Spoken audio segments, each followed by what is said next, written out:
The following is a presentation of the Six Arrows Radio Network.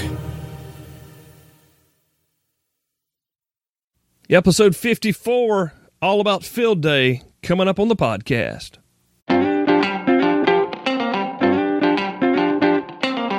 MTCRadio.com presents Ham Radio 360, the podcast, with your host, Cale Nelson, K4CDN.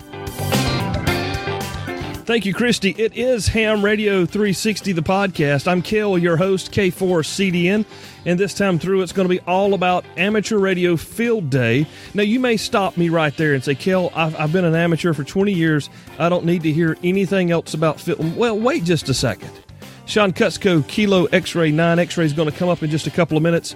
He is our representative that we're chatting with, the public relations guy over there at the Amateur Radio Relay League, and he's going to give us some inside hints that we may forget. So whether you're a new guy or a veteran in the field day, you don't want to miss a segment with Sean.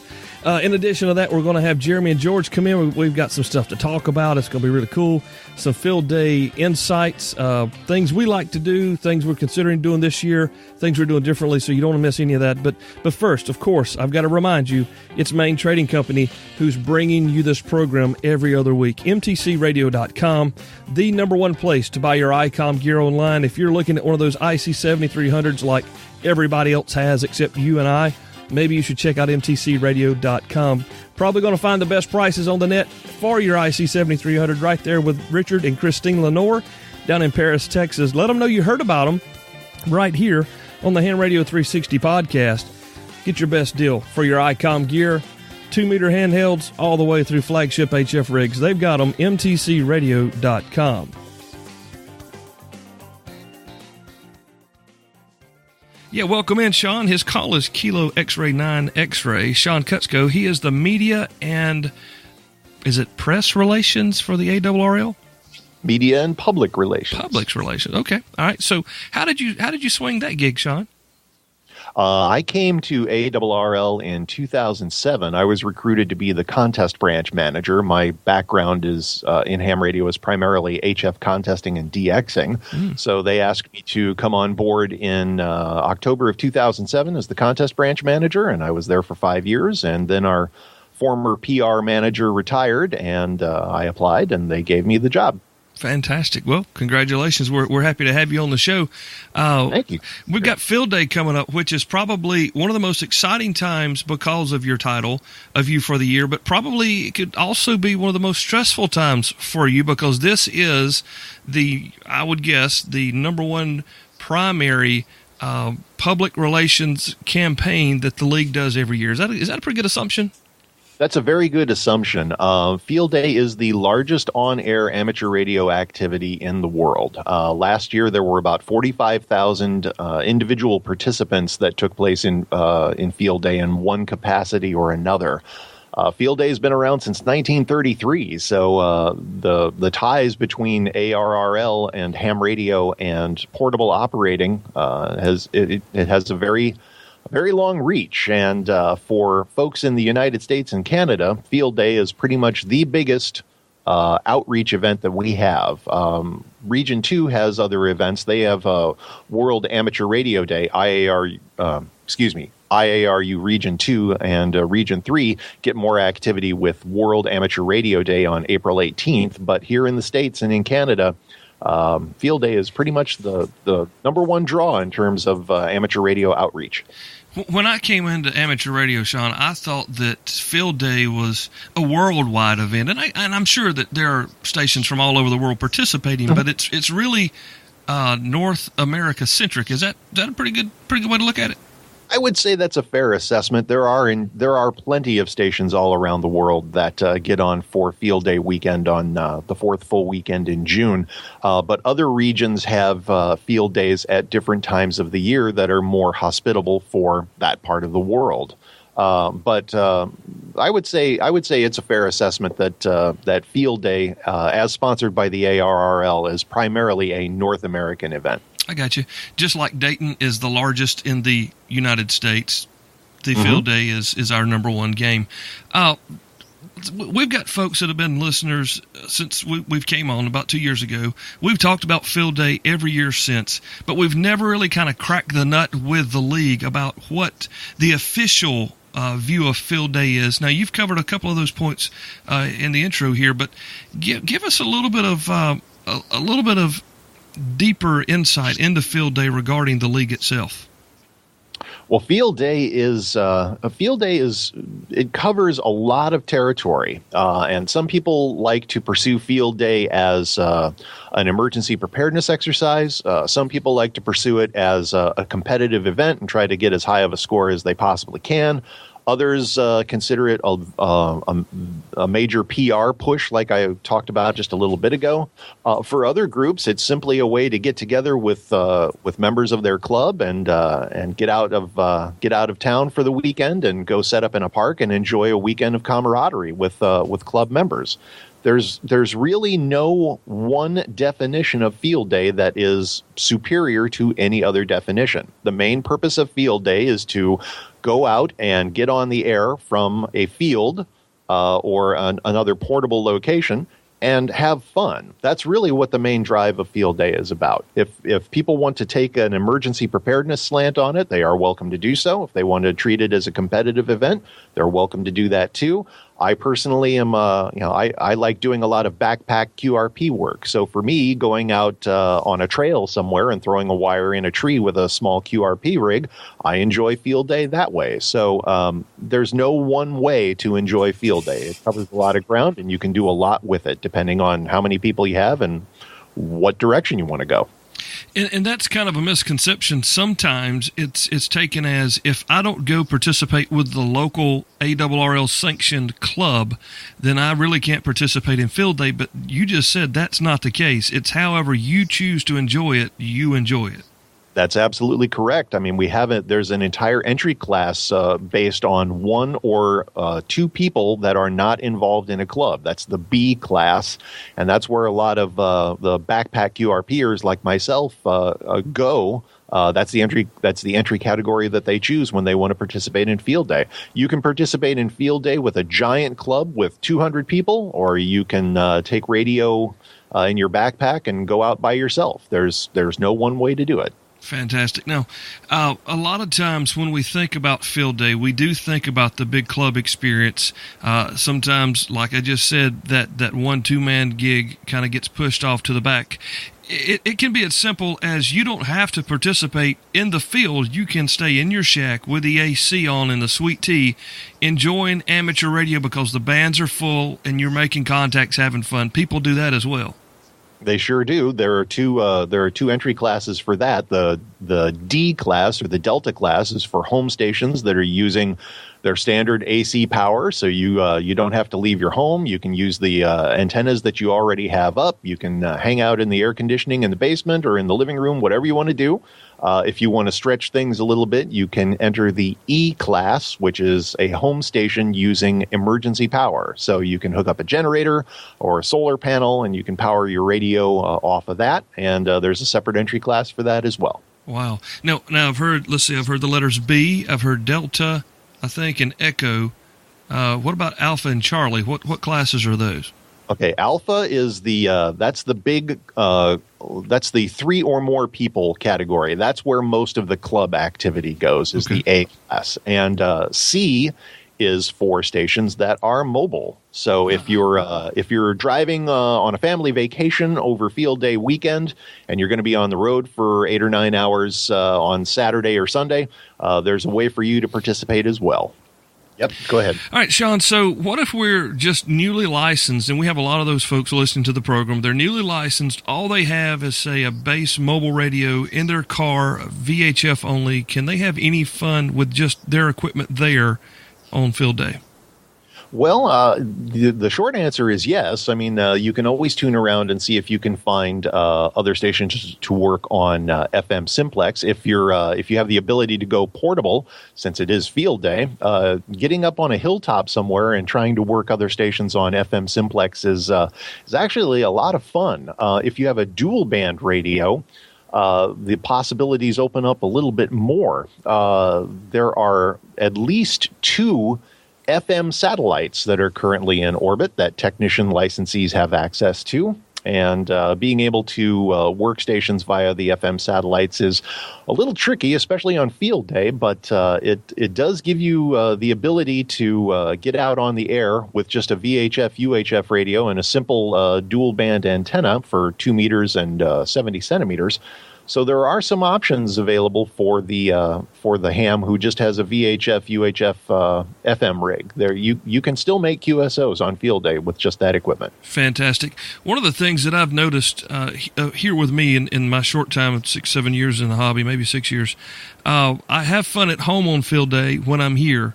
But I have a lot of fun when I'm with the local club because we have multiple stations. There's the crowd. There's the food. So if you're newly licensed, I think Sean would agree, if you have a local club you can participate with, go give them a chance and try to spend some time, meet some folks if you're new.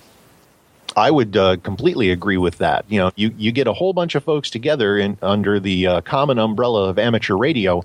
There's no way to avoid the fact that each of those people are going to be involved with a different aspect of the hobby. And so for somebody who's new to go out to a club's field day effort, you're going to get exposed to a lot of different aspects of amateur radio that you may not have caught on to by yourself. That's one of the best things about amateur radio and amateur radio clubs is constantly getting exposed to new things that you may not have gravitated towards on your own. That was how I got interested in 6 meter and 2 meter sideband operating, was at a field day effort many years ago, and it's turned out to be one of the major components of my ham radio fun now, all these years later. So. You never know what part of ham radio is going to bite you. So if you get involved with a club, you'll get exposed to a lot of different stuff, and that's always a good thing. Cool. Now, let me ask you this. I know there's just a load of rules when it comes to field day, and we can't go over all of those there, but are there some rules that every day or every year rather folks have to be reminded of, or are there rules that we need to be reminded of every year? Not digging in deep and trying to determine every single aspect here, but what are some of the highlights or maybe a 10,000 feet view of the rules of field day? Can we do one of those? Wow. Okay. Well, how about 3,000 foot? 3,000 feet. Okay, that's a little better. I would say the main thing is to make sure that you understand the entry categories. One of the entry categories that we haven't talked about is the Class F stations, which is operating from an emergency operations center. So you've got 6 different entry categories that you can choose from. There's a common misconception that clubs that want to enter the A class but use commercial power are not allowed to do that, and that is incorrect. There is a subcategory within the Class A general category for using commercial power. So if you are a club operating portable at say State Park, for example, and they have access to an AC mains in the parking lot or in the camping area, if you want to do that, you can use AC power in a Class A setup. You'll be listed separately with only the other stations that are using AC power as Class A in the field day results that get published in the each December's issue of QST. But I think an analysis of the entry categories, how you want to play, and looking at the various entry categories is a major component. There's always going to be a way for you to play in field day. So just making sure that you understand what the entry categories are, and where your style of operation falls into those categories is probably the biggest question that we get asked here at headquarters. Sean, is it every year you have 5 clubs competing for the top spot, or 5 operating groups competing? Is it the same folks every year that are topping out, or do you just have surprises sometimes where a club or a group comes out of nowhere? Well, I have to honestly tell you that I don't pay too much attention to the final results because field day is not a competitive event. Yes, there are points, But we don't issue trophies or certificates. It's all kind of an honor system. I know that there are several groups that take it very, very seriously and try to amass as many points and set up 26 or 27 different transmitters simultaneously.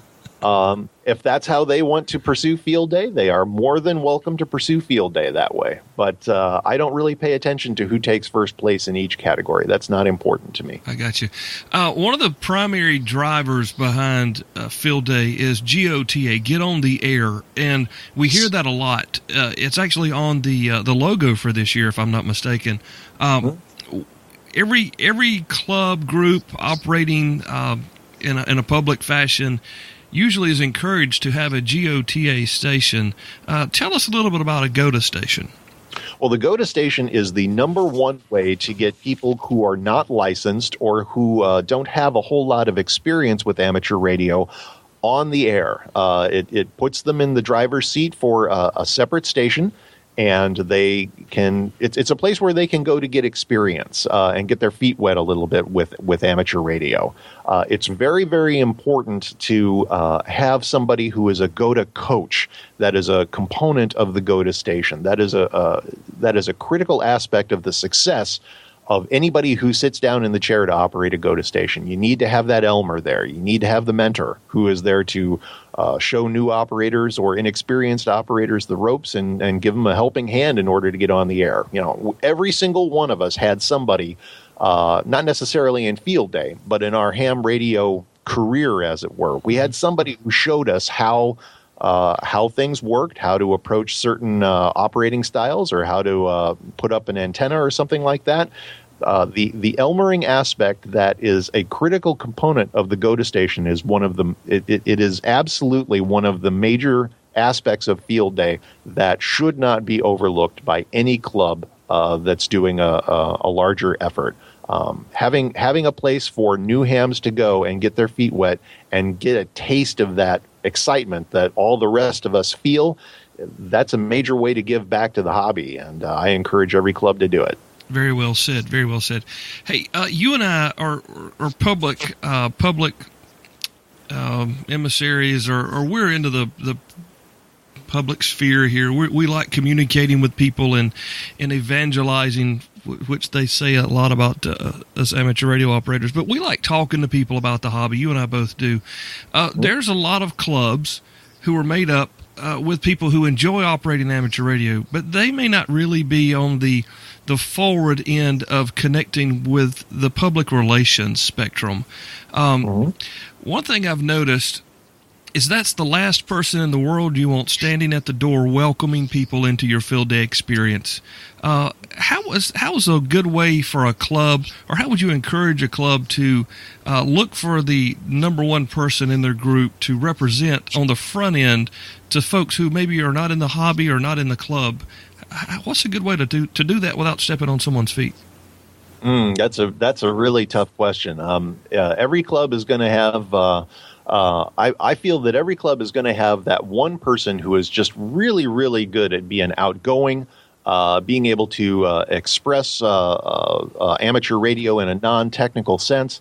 One of the biggest hang-ups that I see with a lot of clubs is, and I've fallen victim to this too, is we get stuck in communicating using our own jargon, and a person who's visiting a Field Day site is not going to know what a QSO is, and they're not going to know the difference between 2 meters and 40 meters, and they're not going to. The odds are they're not going to understand what sporadic E propagation is. Mm-hmm. So, having the person in your club who is able to communicate to the general public or any visitor, served agencies, elected officials, the media, whoever may stop by your Field Day site, if you want to engage at that level. You got to have somebody who can explain amateur radio in non-technical terms, and you need to be able to communicate that with a sense of fun. And personally, I like communicating the sense of amazement, because even after being licensed for 33 years, there's still a rush that I get when I make a QSO. because I start thinking about, the signals bouncing off the ionosphere or whatever other propagation modes I'm using are going on. So to me, the magic is still there. How do you communicate that magic to a TV reporter or to your alderman or your sheriff? How do you communicate that? That's the trick. So finding somebody in your club who can communicate the joy and amazement of what amateur radio is capable of doing, that is the key to success. One of the things that I talk about in the public relations aspect of Field Day is making sure that you have a greeter that is available, somebody who's going to stand and welcome visitors to your Field Day site. Somebody who's friendly, outgoing. We just talked about all of that. But somebody who's able to explain to folks what's going on at each Field Day site where the operators are transmitting, and give folks the nickel tour as to what's going on at your Field Day site and being able to explain it. Having somebody dedicated in that position, if your club has a public information officer, a PIO, they would be the natural case for that. If your club doesn't have a PIO, then find somebody who is extremely well-spoken and outgoing and make them the greeter so that they can explain amateur radio to your visitors. Does that answer your question? Absolutely, yeah. That was something that I see just lacking, not everywhere, but there are some clubs who really go above and beyond when it comes to presenting themselves to the public, and there's others who just want to be stinky old men sitting in the basement, and they're out doing Field Day and don't understand why the community doesn't want to come out and participate with them. Excuse me. So that was the answer I was looking for. I just didn't want to have to say it again this year. I wanted someone on a professional level to say that. So thank you, Sean. You're welcome. Sean, I've got a question, and this is one that I've been thinking about personally. What are some of the things that clubs or operating groups or whatever we call them for Field Day, what are some of the big things that they're missing? They think they've got all the bases covered, but really they don't even see the fact they're over here missing this opportunity, missing this, in air quotes there. Do you have any ideas for any things like that? Wow. I would say the number one thing is what we just talked about, which is public relations and outreach. There are several hundred bonus points that are available to any club or group that's doing a Field Day effort by doing just some very basic outreach efforts. One of the new things that's around for 2016 is this is the first year that we have a 100-point bonus for engaging the public via social media. So if your club has a Facebook page, a Twitter account, and you have connected with elected officials or members of the media, constantly sending out updates as to what your club is doing on your Field Day effort. Maybe take some photos or a little bit of video of somebody making a contact, photo or video of the mayor stopping by, for example. All of that contributes to how you are perceived in your meeting, social media engagement from Field Day sites, and there's a 100-point bonus for that. So I would say that's the number one thing that folks can do this year that is new territory that they may be missing and ties directly into public relations, promote amateur radio to the outside world. Fantastic. I heard on a local repeater a question was raised. Why is it every time we do something, it has to be a public relations event? My response to that, which I held my tongue, was anytime you're representing your club and the hobby, you are doing a public relations event. Whether you're set up in a parking lot or you're at the local fire department for Field Day or at a library doing an education type day, anytime you're in the public's view, you are doing a public event. And that's just one of my...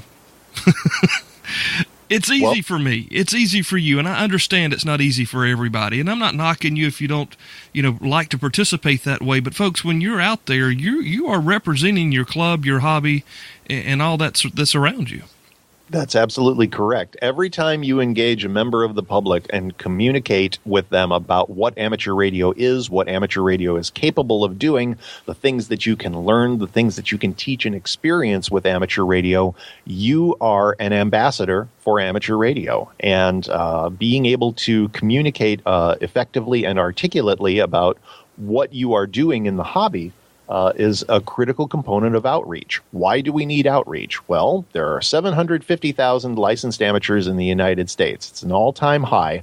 There are about 3.1 million hams worldwide. That's great, but more is always better. What is ham radio going to look like in the next, say, 30 years? You know, there's a lot of discussion out there about needing to engage more young people with amateur radio so that amateur radio continues to be around in the next 40, 50 years. So if you have the ability to do any kind of outreach and possibly bring one or two people into the hobby, then I would ask that you please consider doing that, because the hobby as a whole will benefit from your efforts. Absolutely. Absolutely. Sean, did we forget anything about field day? Because I can get off sometimes and go down these rabbit trails. Did we miss any big points on this from the league's perspective? The only, I would say not from the league's perspective. You know, as long as you go out and you have fun and you try to recruit a couple of people and get them to sit in the chair and spin the dial on the radio and have them talk to a couple of people, then your field day is going to be a success. From a personal standpoint, I would say if you have the ability to get out and try your hand at amateur radio satellite communications, give that a spin, so to speak, because that's a whole lot of fun, and that's the latest thing that's gotten my attention in the last 3 or 4 years. Cool. Well, Sean, we appreciate you coming on and repping the league with us. You know, we need to have you back on and just do a whole show about the ARRL. That was on my mind 2 years ago when I got started, and we got sidetracked. But we need to make that connection and to introduce our listeners to the league itself. You're on the air as Kilo X-Ray 9 X-Ray. You do the national parks on the air. You just said you're chasing satellites. You enjoy soda and whatnot. We can find. What's your favorite band? If we want to find Sean Cutsko, where do we go? Oh boy, that's a very difficult question, because it depends on how I'm playing with amateur radio at that particular day. Right now, I'm really, really active with National Parks on the Air. So for me, for National Parks on the Air, you're going to find me on 20 or 40 meters. We're in June has just started, so the summer sporadic E season is picking up. So that means I'll be spending some time on 6 meters now. And then, as always, working on the amateur radio satellites, the SO50 FM satellite. You can find me there a lot. You can find me on the FO29 analog satellite doing sideband on the satellites there. And there are a few Chinese satellites that were launched several months ago that I'm working on getting on more, but still need to tweak the antenna a little bit for that one. But that's where you can find me, at least as of 2016. I live in an apartment, so 99% of my operating is portable. Mm-hmm. So for me, getting out and doing the national parks on the air, or 6 meters, or operating from rare grid squares, anything involving the outdoors and ham radio, that's where you'll find me. That's how we stay skinny, folks. That's the secret. Sean, can we find you on Twitter, Facebook, anything like that? Do you run the Twitter feed for the league? Sure do. You can follow ARRL's PR Twitter feed at ARRL_PR. The main ARRL Twitter feed is at ARRL. We're on Facebook. We're on Instagram. Instagram is ARRLHQ. We'd be delighted to have you as a friend or a follower. Fantastic. Sean, thanks again for coming on, and we look forward to hopefully catching you on field day. Oh, you'll hear me. Fantastic. Thanks, Sean. 73. Hi, Dan, KB6NU here. Whether you're studying for your tech license or looking to upgrade to general or extra, you should check out my no-nonsense amateur radio license study guides. Written in my easy-to-understand, no-nonsense style, they really are the easiest way to learn what you need to know to pass the test. And they are always up to date.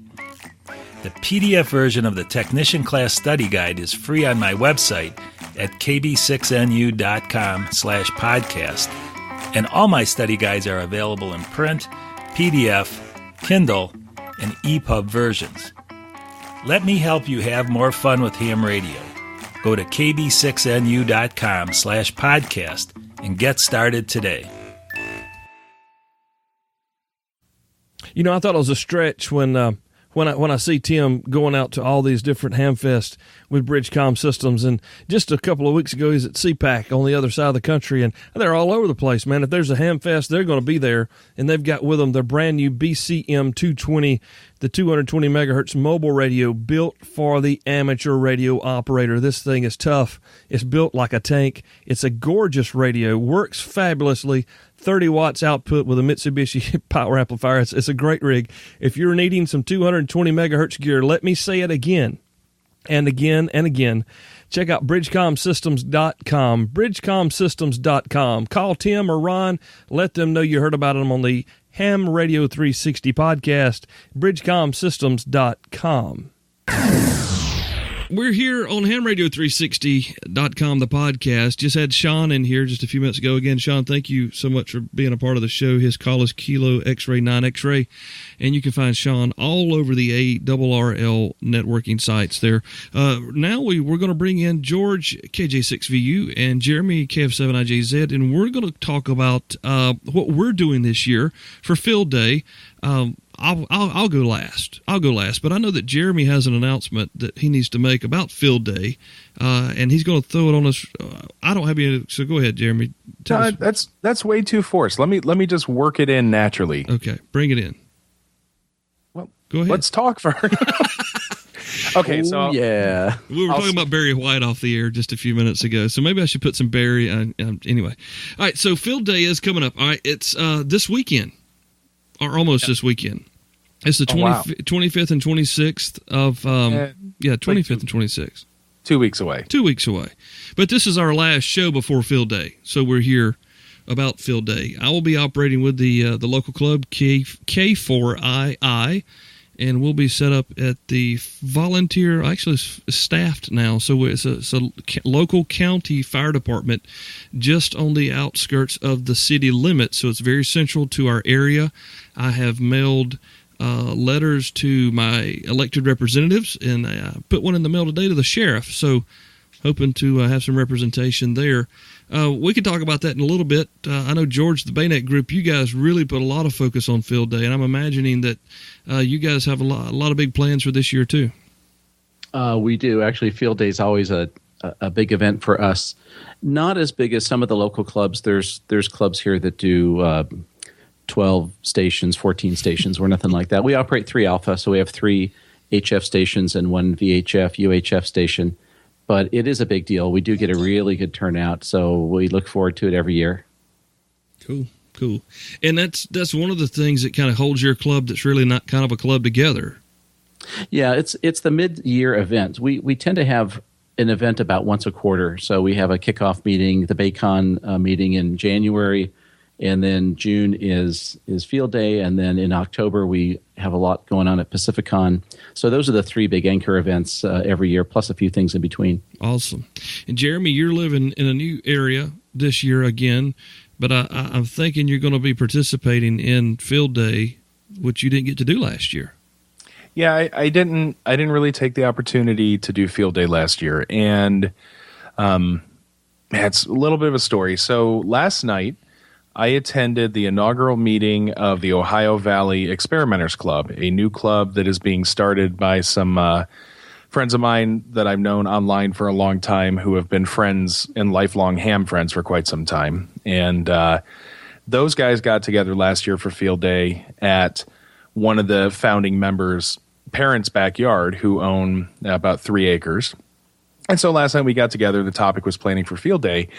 And the fun part was I found out the Field Day site is going to be in Ben's parents' backyard again. But Ben's parents' backyard is literally a 5-minute drive from my house, which kind of all these guys grew up around where I live. So, so the Ohio Valley Experimenters Club, KD8LBS, so KD8 pounds, hashtag pound sign.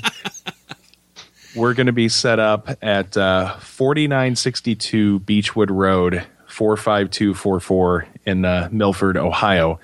And shameless plug because this is part of our public announcement. Hey, it works, and that's point. You've earned points. I just earned points, so I'm beating both of your clubs now, George. We are also going to be running 3 Alpha, but I have a topic to talk about the classifications of competitive stations or non-competitive stations during field day when we get a chance. So, how many guys are in this new group? I think there's about 10 people going to be on the inaugural membership list. There were 6 of us, or 8 of us there. Yeah, 7, 8 of us there. Some remote last night. You had remote at the Golden Corral?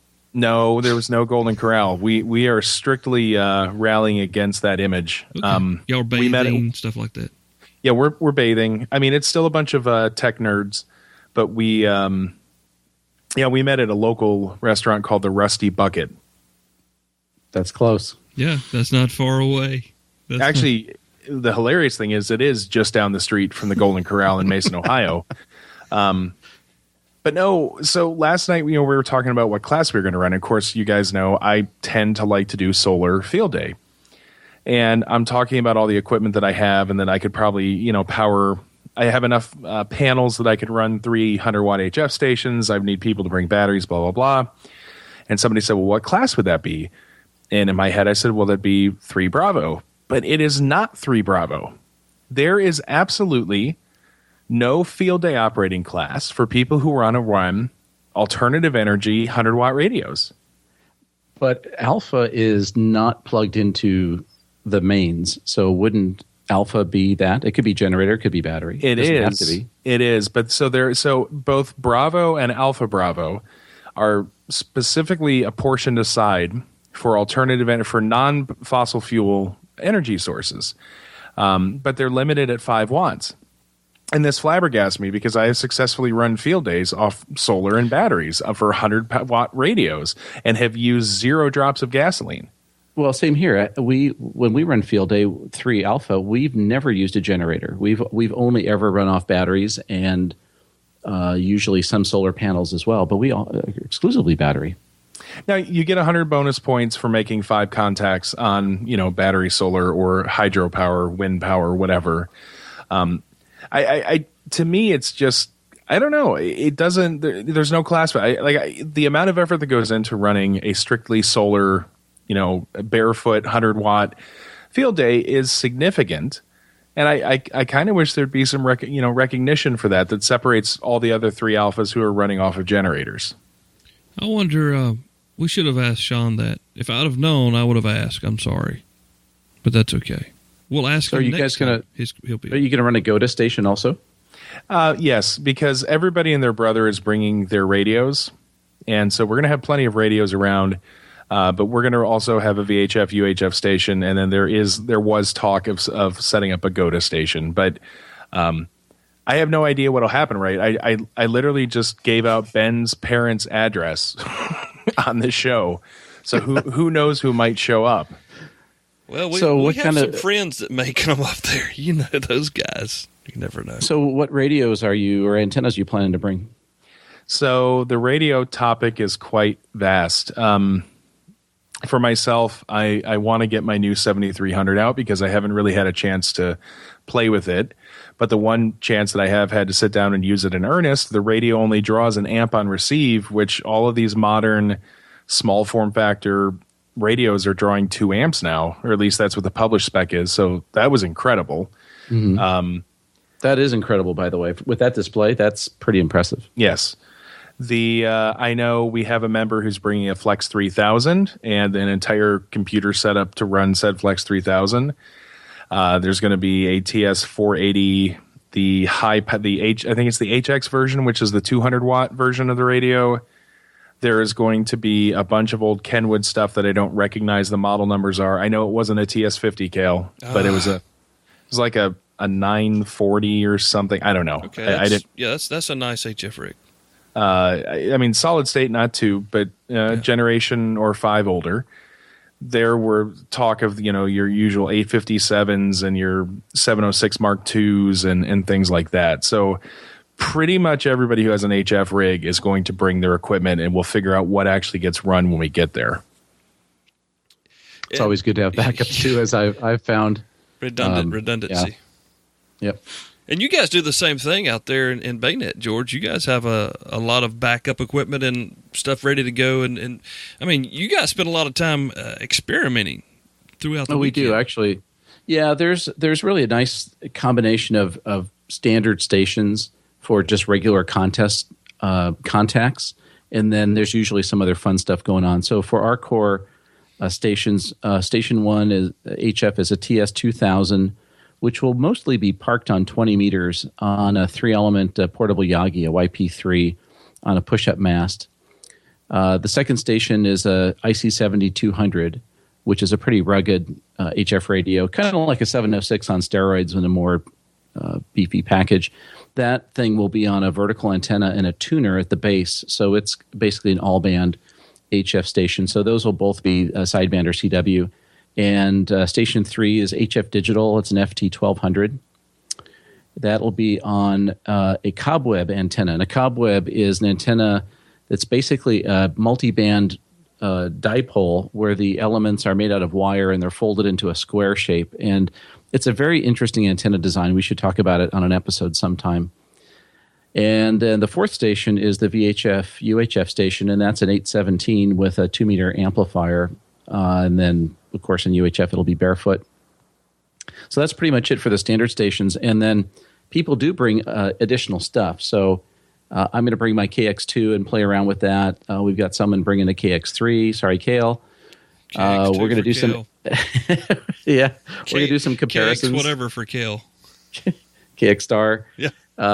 We've got wire antennas. We got all kinds of stuff. There's always something odd that shows up. We had satellite stations. We've had APRS beaconing. We've had microwave radios. That was really interesting. So Brian W6BY, who's very active in the local 50 megahertz and up club, brought his 10 and his 24 gigahertz contest radios, and they do a lot of roving here in the West Coast. So he brought that, and we set it up and pointed the dish down at the valley and made a contact on 24 gigs. It blew my mind. It was great. And we flipped between sideband and FM, and it sounded awesome. So that was really fun. I've never done that before. So there's usually something kind of odd. We may get Wayne from Elecraft to come this year. He usually comes to our field day, which is fun because he's an awesome CW operator. So we just let him rip on CW, and he racks up a ton of contacts like he's napping. It's great. Well, and also, it's a good thing because if you don't know how to use your radio, he can teach let me fix that for you, man. We're this year. I don't think the club knows it yet or not, but we're going to be bringing in some friends of mine and I are working to continue to get APRS working here in the county, as well as a packet BBS, and we're hoping to have both of those there and operating at field day, because normally it's just you've got the Omni set up at the CW station, and then you've got the ICOM 7410 or whatever that one is. I don't know what it is. That's the single sideband station. And you may have a VHF rig on a beer can antenna sitting over on a table that no one's paying attention to. So we're hoping to bring some you can't call it new technology because this stuff's 30 years old, but the club that I'm a member of, we don't utilize it at all. So there's some of us who are wanting to begin to utilize some of these things, and we're going to bring it in, hopefully set it up, show others how we've spent the last 2 years trying to get it to work. And even when our elected officials come, we've got one gentleman confirmed to come. We can also highlight that technology there. So we're not breaking any new ground at all.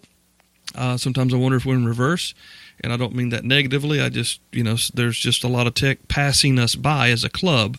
So, I'll have my DMR radio there. We'll need to talk about that in a minute. But I'll have my I'll have my DMR. Can you hit a DMR? Can you hit a DMR repeater from the field day site? I can hit a DMR repeater from inside my house. Oh wow! How about awesome. D-Star? Can you work the D-Star repeater from field day? Probably not. Probably not. And I've got something to put on a pie around here somewhere. We'll have to figure that out later. But yeah, so I mean, we're kind of excited about packet radio and APRS around here. That's how backwards we are. But there's none of that here. So we're looking. D-Star is probably never going to happen, and DMR is going to build itself out. Well, you got a D-Star repeater in the area, don't you? It's about a 45-minute drive north from here. So it's maybe on high power, maybe with a directional. I'm not really sure. I haven't been able to get it from the shack on my vertical at the house. So, and I'm 30 minutes south of town. So it's anyway. I may take it up there if I can figure out how to get it programmed well enough to get my call in there and get it ready to go. So that we're just kind of celebrating old school stuff and trying to make it work. So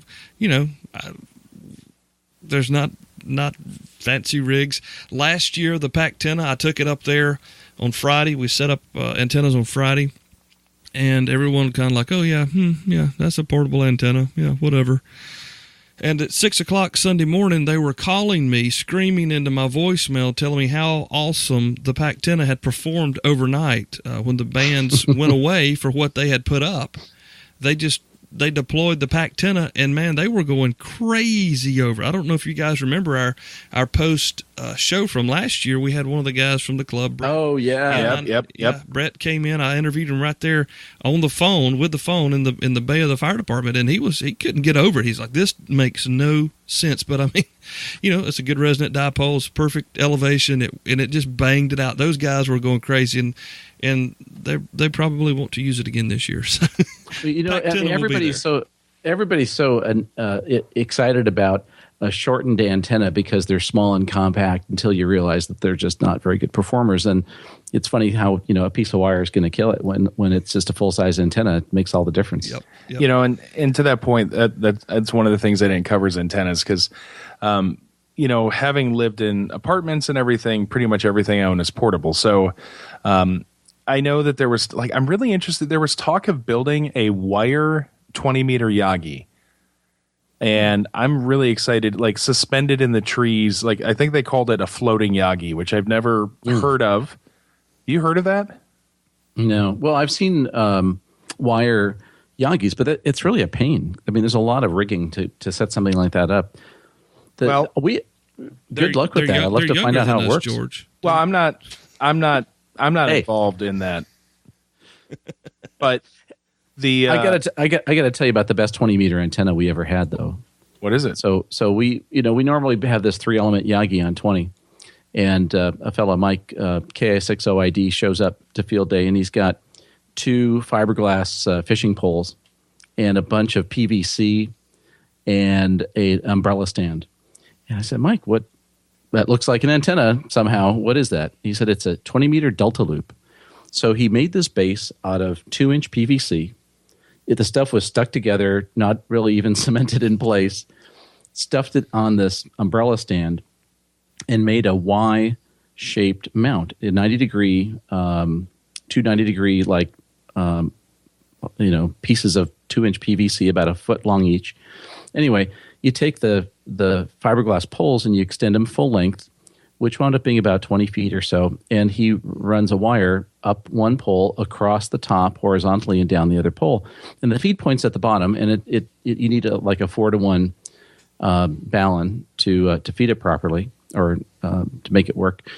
And the thing was unbelievable. It was easily as good as any of the other antennas. It was quieter than the verticals by a long shot because it's horizontally polarized.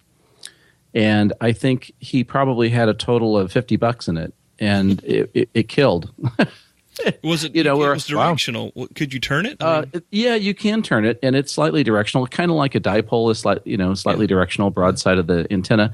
But for the most part, you could kind of leave it in one position, and it was good enough. But being horizontally polarized, it cut down all of the noise. And, I'm sitting there. I got my fancy schmancy 3-element Yagi, and it took 3 of us a half hour to put it up. And Mike stuck up his his dipole or his loop in like 10 minutes, and it crushed everything. And so another vote for sometimes simplicity is in full size is like the best thing you could do. So that actually sounds really awesome. I'm bringing, I'm going to have the Pac-10. I'll have the Pac-10 Mini. I'll have the various other end feds that I bought over the years, hoping actually to get rid of a couple of them because I no longer need them. But I plan to have my monstrosity antenna, my needlessly complicated compromise antenna, which you start with a little Tar Heel 2. You pound a 4-foot ground rod into the ground. You mount the little Tar Heel to that, and then install the I have a plate that has like 48 screw terminals on it for ground radials. And like 3 field days ago, I actually sat and cut out 8th wave 40 meter elements of it, 48 of them. And then on top of it, I put a 17-foot, like it's an MFJ like 1975 or 1977 or something, but it's a 17-foot extendable whip. And then I've got a little MFJ, it's capable of doing up to 200 watts, and all it is a tuned inductor with like 17 settings on it, and I use that for the feed point match. And I worked Hawaii on 100 watts on that thing at 3 o'clock in the morning on 40 meters, the field day I used it, which was incredible to me. Did you say on 40? Yes, on 40. That's great. So it's very much a compromise antenna, but as a 40-meter vertical, it was pretty cool. Or you could just take your Pac-10 out of the box and sling it up, and you're done. Well, yeah, it wouldn't be near as fun to make for. But that would take 10 minutes versus the like hour and a half it takes to get the radials all perfectly set, and it's not as cool looking. Where's the challenge drink in more that? beer. You can drink more beer putting up the bigger antenna. Like my goal this year is to actually buy a bunch of different colored wires and turn the ground radials into like a rainbow pattern. You know what? You need to get those LED strips and use those instead. So when you transmit, the colors in the LED strips will modulate. You guys are spending too much time on Lady Ada's website. We're going to go and Lady Ada, we love you, and we hope that you listen to our program, by the way. We'd love to have you on. If you're listening, we'd love to have you on sometime. If you know her, tell her. Yeah, if you're friends with her, let her know. We're going to come back in just a second and talk about some operating tips. Went a little long on this segment, but we'll be back in just a sec. This is K4CDN with KJ6VU and KF7IJZ. I've got no news to share with you about the brand new D-Star Kenwood Handy Talkie with APRS that was introduced at the Hamvention just a few weeks ago. But I can tell you, if you're needing some Kenwood gear, the place to buy it is mtcradio.com. They've got repacks. They've got factory new units. It's all there, and you can buy it at mtcradio.com. When I need Kenwood gear, which I usually do because I really like Kenwood gear, I'm buying it from mtcradio.com. Give them a call. It's mtcradio.com. Let them know that Kel from the Ham Radio 360 podcast sent you. We're back with George and Jeremy. This is the HamRadio360.com podcast. Thank you so much for tuning in, man. It has been a wild ride since Dayton. Our numbers are up, and they're up because you, the listener, sharing the program with your friends. Of course, we met a lot of new listeners or potential listeners at Dayton, and still relishing in the great time that was. So thanks again, listeners, for getting me there and for giving us a great time at Dayton. Just as an aside here, I was listening to Lennox in the Ham Shack just the other day as I was on the lawnmower cutting grass, and Russ was talking about catching up with all of us at Hamvention and a potential show we've got coming up in maybe later this month, first of next, where we're going to be talking about Lennox in the Ham Shack and Ham Radio 360. So it should be cool.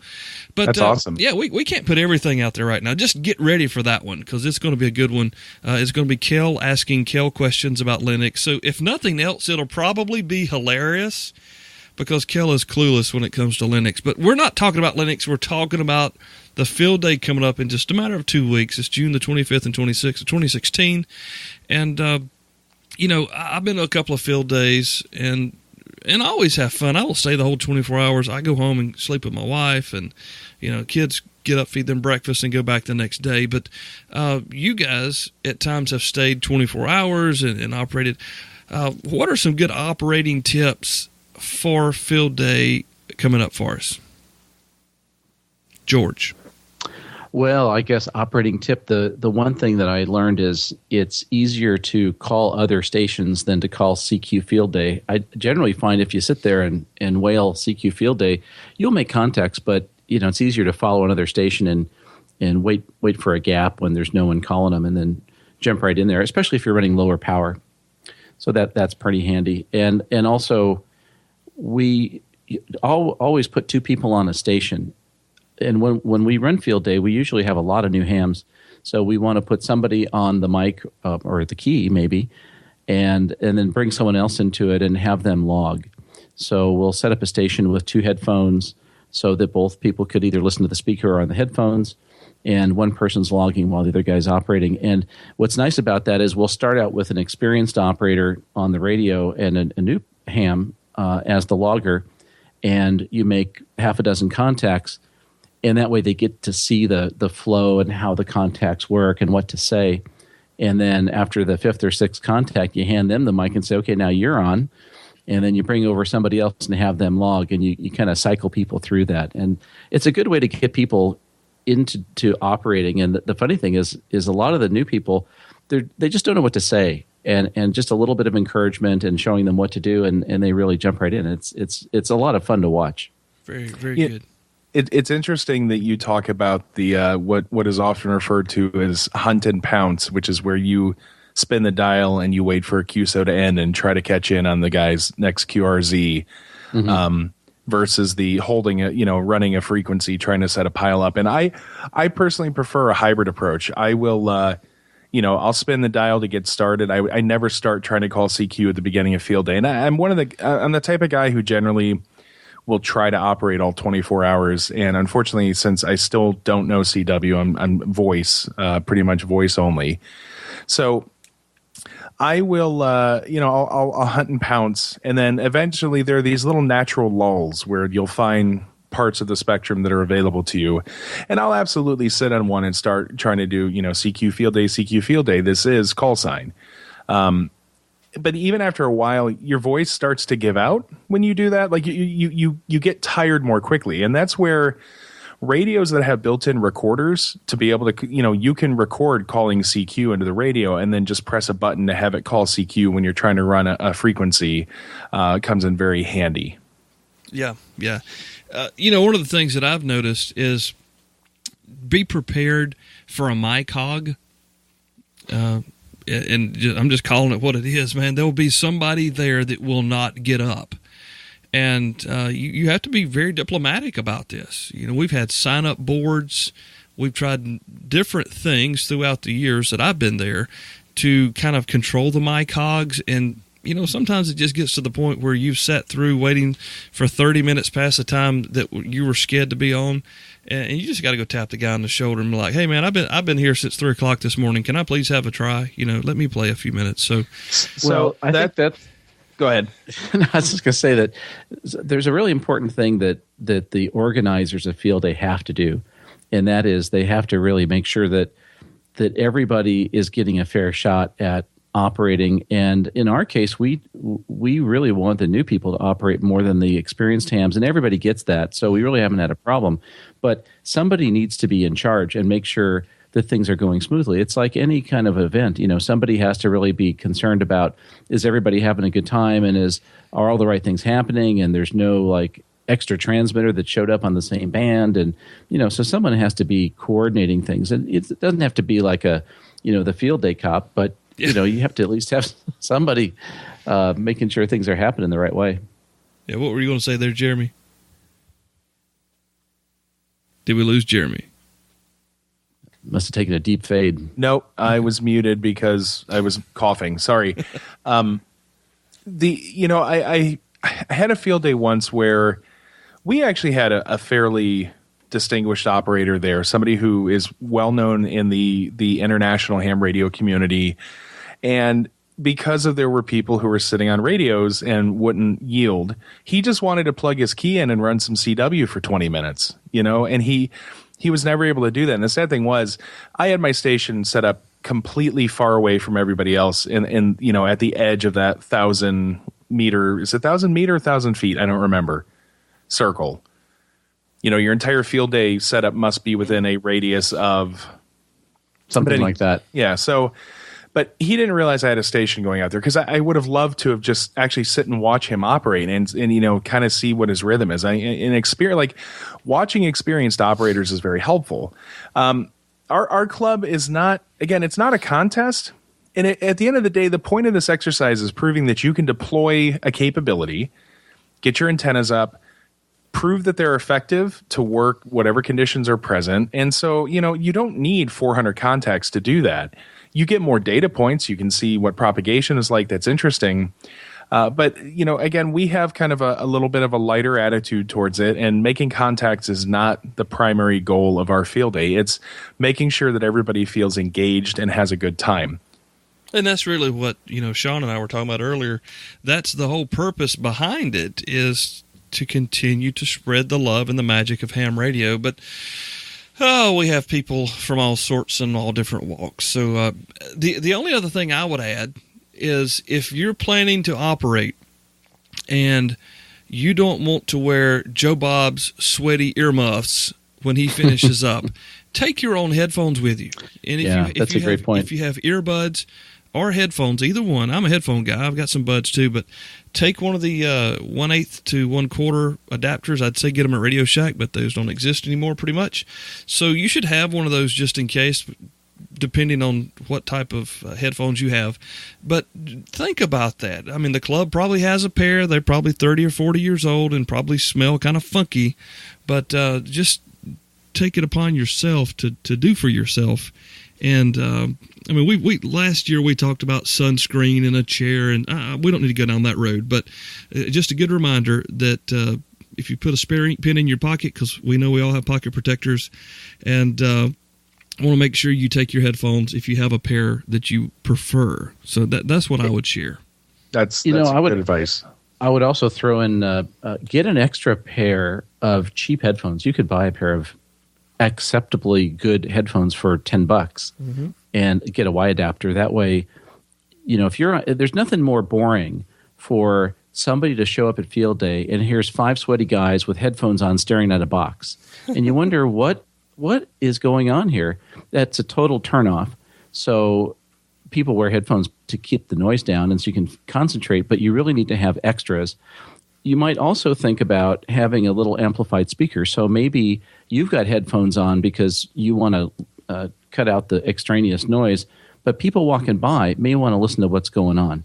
So especially if you're in a place where there's going to be the public walking by, make sure there's some interesting audio happening so people could hear it.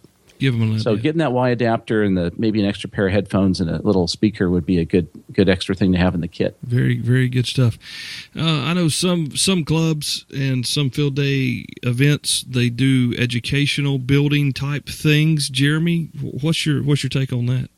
So it's interesting because you get points for having something like that. And in previous field days, I remember Ed W4EDF, the last field day that he and I were both at together, he brought his little Aero dual band Yagi and actually, demonstrated picking up APRS traffic as the International Space Station went by. And that actually got a lot of, the actual public was kind of involved in that. They thought that was cool. It's wow, you're getting radio from space, which is kind of cool. This year, this came out of the fact that there is a member of the club who's not yet a ham, and we are working very hard to give him black radio disease. And he just wanted to help out. And he's like, I have all of this RG6 coax. Is it useful? And of course, it's not 50 ohm coax, but it's close enough and it's cheap and he's got hundreds of feet of it. So we're like, yeah, bring it out. And I had made the comment that because I'm really terrible about crimping coax. I don't know why. I don't have the knack for it.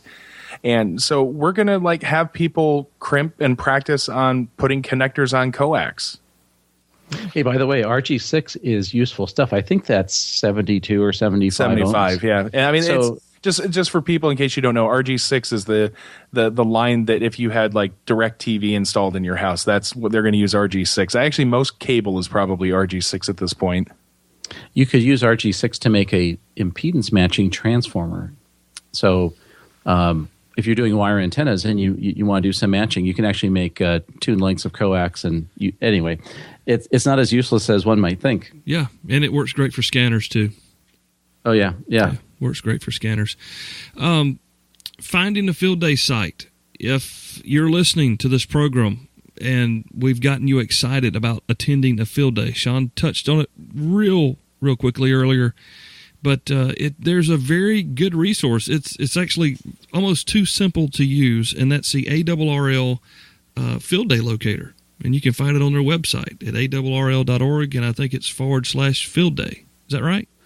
Yeah, you could just go to Google and type ARRL Field Day Locator, and it'll take you right to the page. And it gives you a map, and there's little pins on the map where all the field day sites are, and you can pan and zoom and click on it. And when you click, a little balloon pops open, and it gives you the information of the location, the organization, the contact information, the website, or whatever contact info that club wants to put there. So it's really easy, really, really easy to find a site to go to. Fantastic. I'm looking at that now, and there's a lot of pins all over the U.S., which means the 45,000 amateurs that will be participating. And I want to touch that real quick. Sean said there's over 700,000 amateurs operating or licensed in the U.S.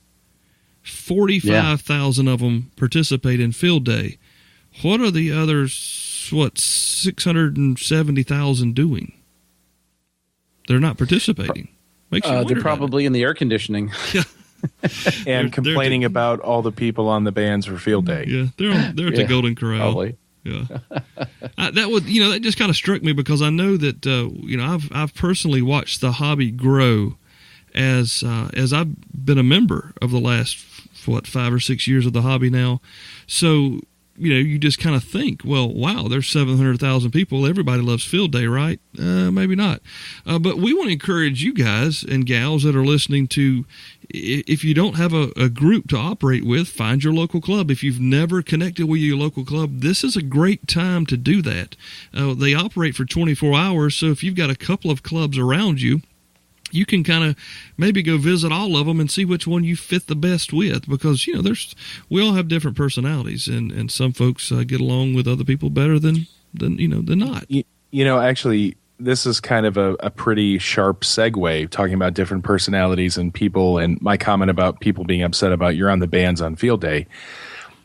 Don't feed the trolls, because there will be people who are on the air just to disrupt you. There was one year I was operating 15 meters as the band was starting to close, and I'm, having to repeat my call sign several times or try to speak, more clearly or louder in the microphone. And there was somebody else who never identified who was on the side coaching me, being like, you can contact harder than that. Just when that stuff happens or people try to, cause interference, just don't engage them. Turn the big knob. Turn the big knob. All right, guys, thank you so much. Real quick before we go, I know that the last show we had was very popular. I thought it was a lot of fun to listen to again once I finished with the production. And thanks, Jeremy, for the notes that you provided for us and the excitement with the DMR thing.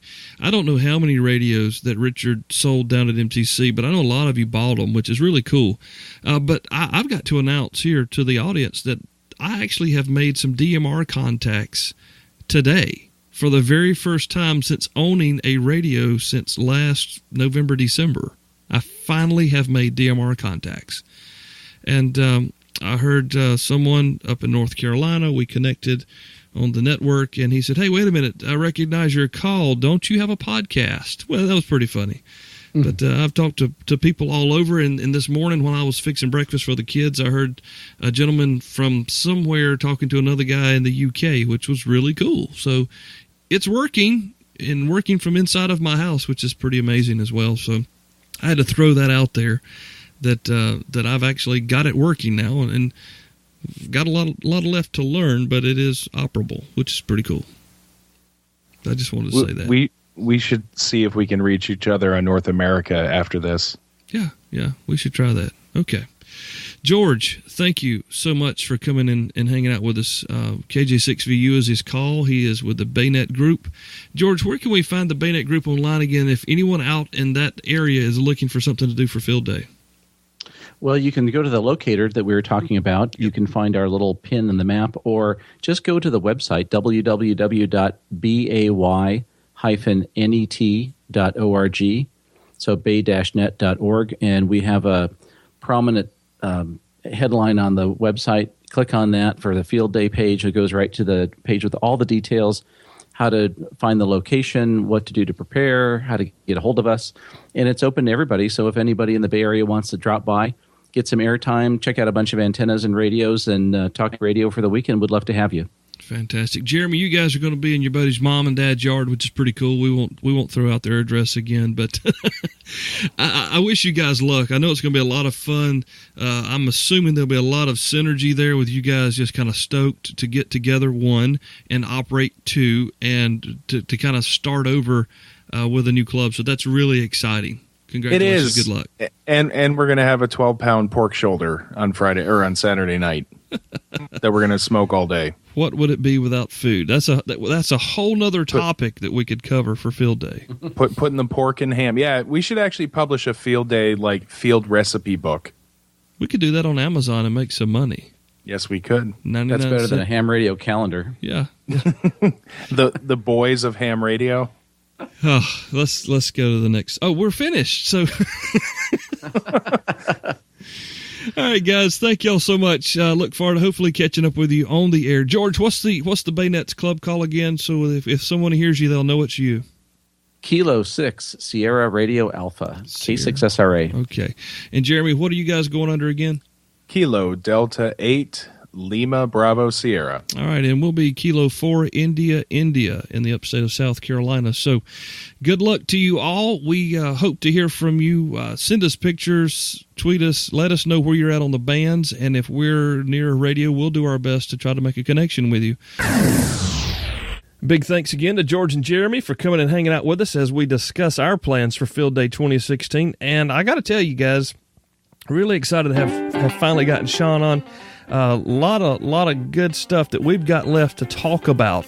So look forward to us in the fall getting together, and we're going to talk about the ARRL. We're going to talk about the league, its membership, its strength, its weaknesses. We're going to be chatting about it as things wind down. He's real busy right now. National Parks on the Air. He said it. Go find him. He's on the Facebook National Parks on the Air page where he's posting his activation. So if you're on Facebook, find the ARRL National Parks on the Air site and look up Sean there. Again, thank you, Sean, for coming on, man. You can check him out on the ARRL website. Follow him on Twitter as well. We'll have all the links for you there, and we appreciate you tuning in and being a part of this show. It is Field Day. I mean, it's virtually here, okay? So get your stuff packed up. Don't forget your sunscreen. Don't forget your ink pens and pencils, whatever you're logging with, your computers. Charge your batteries. Get ready to go, guys. Field Day 2016 is going to be a blast. I'm really hoping that the bands are going to cooperate with us, so we'll have to see how that goes. But until then, and we'll do it, and maybe even have some Periscope Field Day updates through the Twitter feed, Ham Radio 360. You can find the links there if you're interested in following us on Twitter and Periscope. Please tell your friends about the show. We'd love to continue to get new listeners. They're pouring in every week. We're getting new friends on Facebook, new members of the group, new Twitter followers, and all that's due to you sharing the podcast. We appreciate you. We just genuinely can't thank you enough for participating in this hobby with us. So we're going to go now. We'll be back in about 2 weeks. But until then, y'all have a great one. Enjoy your Field Day. Stay safe. 73. God bless you. Thank you for listening to Ham Radio 360, brought to you by mtcradio.com.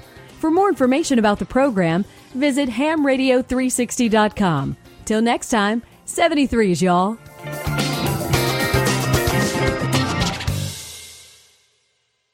Okay, so before you go, just hang on just a second, all right? I want to share something with you here. I was in the shack. The show's been post-produced. It's in the can, ready to go. And I heard something on a podcast that I wanted to come in and play this. This would have been really cool to play during the show that we just that you just heard, but I didn't hear it till after the show was post-produced, and I'm just too lazy to go plug it in. So I'm going to throw it here at the end. So if you stick with us to the end, sometimes you get special surprises like this. Now, what am I talking about? No Agenda Podcast. I'm not sure if you're familiar with that one at all, but it's a great one. No Agenda Podcast. The host is John Dvorak along with Adam Curry. Now, Adam Curry just happens to be an amateur radio operator as well as a listener to the Ham Radio 360 podcast. And Adam, I hope you're not offended that we're throwing you in here at the end, but again, we'd love to have you on the show sometime. We'll feature you all the way through. Anyway, I'm not going to throw his call out. He's a famous guy. He's one of the original VJs from MTV, which was really cool because MTV used to play music videos, and we want to go down that road. But anyway, you're wondering, why in the world am I playing and talking about this? Well, you may not know, number one, that Adam Curry is a ham. Adam Curry also kind of pretty much founded podcasting in the way that we enjoy it today. So here's a clip from show number 831 of the No Agenda podcast. Oh, okay, you get plenty of time. Yeah, I can't go because the weekend, June 27th, that weekend. The 24th. 24th? Yeah, the weekend of the 24th. I'll be doing the show, but it's Field Day weekend, so I have to go into the woods. What? Field Day. Field Day. You don't know about Field Day? I've never heard of Field Day. Field Day is when all ham radio operaters go out into the field. I've heard of it. Yeah, you did this last year with low power, and you have to make as many contacts as you will. It's the SHTF exercise. Yeah, so you can save the world. Yes, right? Anyway. So the event is in Chicago on the 20th. So, yeah, Adam Curry will be on the air in Field Day. Now, if you follow me on Twitter, you've seen Adam and I go back a couple of times. We kind of started that conversation back at Dayton, KX2 Talk. He now has his KX2 in hand. He's going to be leaving the Austin city limits, I guess, to go out into the great wilds of Texas to operate on Field Day. So, be on the lookout for Adam Curry, and maybe we'll have him here on the show if he's listening. Again, he says he does. We appreciate you listening, Adam, as well as you sticking here with us to the end. I really hope you guys, all of you, including Adam Curry, have a lot of fun at Field Day this year, and let us know how much fun you're having. Guys, we've got some really cool stuff on the way, and I want to tell you so bad I can't, but it's going to be awesome. You're going to love it, and it's all going to be coming up really soon. 73, y'all. God bless.